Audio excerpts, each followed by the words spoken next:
मंत्राचं पठण आपण ऐकलेलं आहे. हा ऐक्य मंत्र आपल्या नित्यसेवेत आहे.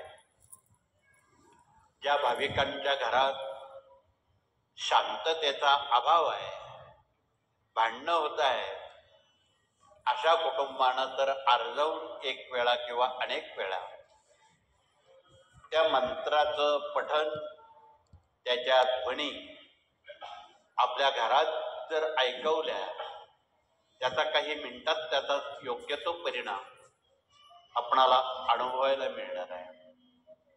म्हणून आपणाला निवेदन आहे की ऐक्य मंत्र हा साधा सुद्धा नाही. याच्या ध्वनी मन शांतीकडे पोचवणाऱ्या आहे.